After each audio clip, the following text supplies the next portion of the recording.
იარაღის ტარების გამო დაკავებული მკვლელობაში ბრალდებული ოლიმპიური ჩემპიონი ბრალის წარდგენას ელოდება. ზურაბ ზვიადაური თბილისში საბურთალოზე დილით დააკავეს. პირველების ინფორმაციით ოცნების ყოფილი დეპუტატი საცხოვრებელი სახლიდან გადიოდა, რა დროსაც საპატრულო პოლიციამ ის გადამოწმების მიზნით შეაჩერა. შინაგან საქმეთა სამინისტროს მტკიცებით ზვიადაურს თან ჰქონდა ცეცხლსასროლი იარაღი, რაც აკრძალული ჰქონდა, ამიტომ ხელბურკილი დაადეს და განყოფილებაში გადაიყვანეს. იარაღს ოფლობდა მაინტერესებს, ანუ ხო ქონდა გადაფორმებული და პრობლემა რაშია? არ ვიცი თქო, როიცოდეთ. თუმცა ზოგადად მე პირადად ველაპარაკე. შეხვდა საწყობილში. შეიძლება რომ გავიდა სპეციალოპერაციას ვერ ჩაატარებდნენ. მე შინაგან საქმეთა სამინისტროში მუშაობ, ამიტომ შეუძლებელია. მეზობლები, ვინც ზვიადაური ბოლოს დაკავებამდე რამდენიმე წუთით ადრე ნახა, ამბობენ, რომ ოლიმპიური ჩემპიონი იარაღით არასდროს გადაადგილდებოდა. ირკვევა, რომ პოლიციას ჩხრეკა არ ჩაუტარებია ზვიადაურის არც საცხოვრებელ სახლში და არც ავტომობილში. იარაღზეა დაკავებული, როგორც ვიცით. იარაღი საერთოდ არ უკეთია ხოლმე. მანქანაც არ ყურენია. მანქანაც კი აქვს ყერია. რა საათიდან გავგზავნილი ვარ საფინალზე. ხო ვერ გინახავთ დღეს თვითონ? ანაი არ გამიგია არც არაფერი. რომ მივხვდი რაზეც იმას. კი. არაფერი არ დააკავეს ძილას, როგორც ვიცით. აქ დადის ხოლმე. ხო. გვინახოს არაფერი.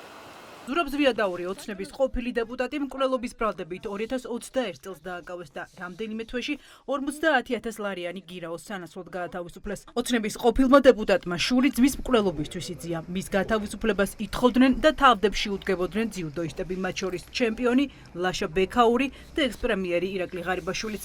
ზვიადაურის ახლო გარემოცვა დაკავების მოტივით გაუგნებულია. ყოფილი მწვრთნელი და ახლო მეგობარი ამბობს, რომ გაუგებრობაა და რეალობა მალე გაირკვევა. თან ქონდა და ქონდა ხოლმე ეს იარაღი? არო მაგას ხო ხონდა ისე ცოტა შუბული იარაღი და ქონდა. მე არა, პირიქით აკრძალული ქონდა. არ ვიცი, მანამდე ქონდა და შეიძლება აკრძალული ქონდა ადრე. პოლიციამ პატრონმა გააჩინა და ნახე და რავი, არ ვიცი რა რამდენად მართალი სიმართლეებით რა. აი, ხო იცი, ხომ ის რა ხდება ქვემ ქვეყანაში, აზიარა ვარ, რა ვიცი რა. ვერ გეტყვით რა, ნახდათ არ ვიცი. ზურაბ ზვიადაური ჯერ ოცნების დეპუტატი იყო, შემდეგ კი ქართულმა ოცნებამ ის გაზისა და ნავთობის კორპორაციაში დაასახმა. პირველების ინფორმაციით, მკვლელობაში ბრალდებული ოლიმპიური ჩემპიონის კომპანიამ ბოლოს თუშეთის გზის რეაბილიტაციისთვის გამოცხადებულ ტენდერში გაიმარჯვა და პროექტის განხორციელებაც იწყებდა. რო დააკავეს გაიგებდით ხო ალბათ? გავიგე და ძალიან გამიგვირდა შფათაში. იარაღს რო ფლობდა ეს ხო იცოდნენ აქამდეც.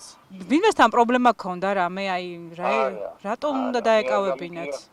არ ვიცი, მე არ გახამი არ მინახია რა, მე აბა შეიძლება